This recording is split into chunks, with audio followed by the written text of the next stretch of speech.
Les urgences du Québec affichent la pire performance du monde occidental. Prends la même nouvelle, mais à l'envers. Les urgences du Québec affichent la meilleure performance du tiers-monde. Écoutez, c'est une situation qui vit au Québec qui est tout à fait irréaliste et qui est tout à fait inacceptable.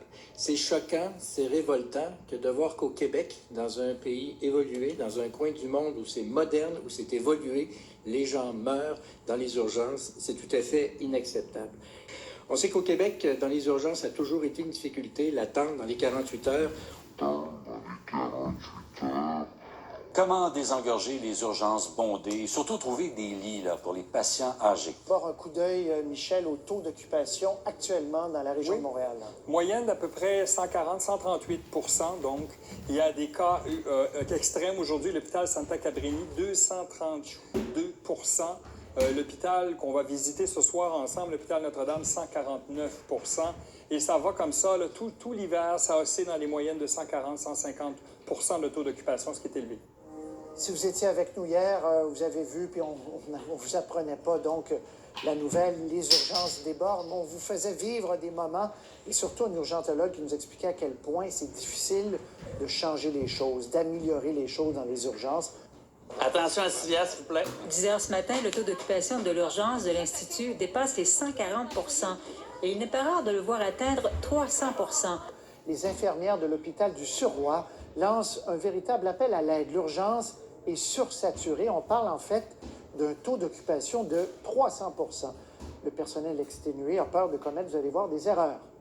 Si vous allez à l'urgence d'un hôpital, vous vous attendez à y passer 16 ou 17 heures en moyenne, et parfois même plus. Les urgences de l'hôpital Sainte-Justine, l'hôpital Montréal pour enfants débordent en ce moment. La majorité des enfants donc, qui s'y présentent actuellement souffrent de différents symptômes grippaux, bénins, gastro-entérite également, de la fièvre. Jusqu'à présent, on semblait avoir été épargné au Québec par le virus de la grippe, mais pour les enfants, c'est tout autre.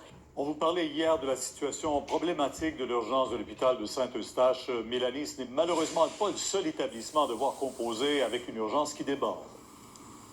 Si le taux d'occupation des urgences de Montréal est assez stable en ce moment, Pierre, je vous dirais que sur la rive nord de Montréal, il y a une tendance particulière. Si ça débordait moins à Saint-Eustache aujourd'hui, c'était le cas à Pierre-le-Gardeur. Et il y a quelque temps, c'était à la Cité de la Santé de Laval. Donc, vraiment, il y a un taux d'occupation beaucoup plus élevé que la moyenne en ce moment, notamment à Pierre-le-Gardeur. Des urgences d'hôpitaux pédiatriques qui débordent. On constate que la saison de la grippe frappe fort en ce moment, en pleine période des fêtes. Ah non, en ce moment, je ne sais pas. Je suis bronchite asthmatique, mais là, est-ce que c'est une grippe ou c'est les bronches? Le docteur Catherine Martineau voit beaucoup de cas semblables ces jours-ci, dont des patients affectés par la grippe. On commence à en avoir de plus en plus des cas d'infection respiratoire, autant chez les enfants que chez les personnes plus âgées, la fièvre, la toux. À Montréal, la santé publique rapporte 19 éclosions de grippe et des symptômes d'allure grippale depuis septembre. Actuellement, des dizaines de patients sont en isolement. La majorité des éclosions sont en CHSLD. On a eu 3 centres hospitaliers qui ont eu des éclosions d'influenza. Maintenant, les cas de grippe sont nombreux ces temps-ci au Québec. Les urgences des hôpitaux en souffrent. D'ailleurs, c'est à l'hôpital Maisonneuve-Rosemont où je retrouve Harold Gagné, où l'urgence est débordée. Et d'ailleurs, ça risque de se détériorer au cours des prochaines heures encore. Pierre, il y a eu énormément d'achalandage ici à l'hôpital Maisonneuve-Rosemont où je me trouve ce soir. Comme vous l'avez dit, ça risque d'augmenter parce qu'on n'est pas rendu au pic de la grippe. Il y a également beaucoup de virus respiratoires. On conseille aux gens de se rendre dans les CLSC et les cliniques médicales. Le taux d'occupation des civières est de 282 % à l'hôpital du Surroi de Valleyfield. Anne-à-la-Berge, 230 %. Hôpital général juif, 223 %. Centre hospitalier régional de la Nodière, 203 % et Maisonneuve-Rosemont, 150 %. Les urgences de la province débordent. La grande région de Montréal est fortement touchée. Dans certains cas, on parle de temps d'attente de 24 heures et plus. Le Parti québécois dévoile que le taux d'occupation des civières dépasse les 100 %. Hier matin, quand on regardait, il y avait 43 hôpitaux qui débordaient leurs 100 % d'attente de civières qu'ils avaient disponibles. À Saint-Hyacinthe, le taux frôle les 200 % avec 192 %. 158 pour l'hôpital de Montréal pour enfants. 153 à Terrebonne. 151 pour l'hôpital Pierre-Boucher à Longueuil. Et 131 % à l'hôpital régional de Saint-Jérôme. Ça fait 11 heures que j'étais en attente depuis 4h30 matin.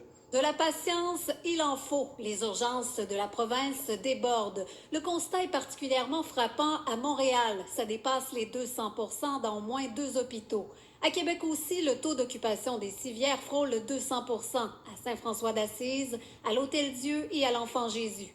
En Estrie, c'est l'hôpital Fleurimont qui est le plus achalandé. En Mauricie, au centre hospitalier régional de Trois-Rivières, 142 %. Et où ça déborde le plus, c'est dans la Naudière et en Montérégie. Les urgences devraient être encore sous pression pendant quelques semaines. Le pic de la grippe arrive en janvier, selon les spécialistes. Une fois encore, les urgences font le plein. La grippe continue de monopoliser les services hospitaliers et cette année, c'est bien pire que l'an passé. Dans les 4 dernières semaines, on oscille entre 1800 et 2000 cas par semaine. Donc presque le double de la plus grosse semaine de l'an dernier. Depuis octobre dernier, ces grippes n'ont cessé de gagner du terrain partout au Canada. Même propagation aux États-Unis. 49 États sont maintenant touchés. Tout comme au Royaume-Uni, les morts s'y comptent par centaines et les décès sont très rapides. Carlos Occhipenti, 12 ans, a été frappé par une fièvre de 39,5.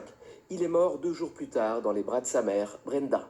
La souche la plus virulente cette année, donc le H3N2, c'est la même souche que la grippe de Hong Kong qui avait tué en 1968 1 million de personnes. Et chaque fois que cette souche refait son apparition, la force du vaccin contre la grippe est plutôt faible. Cette année, son efficacité en moyenne ne serait que de 30 % seulement.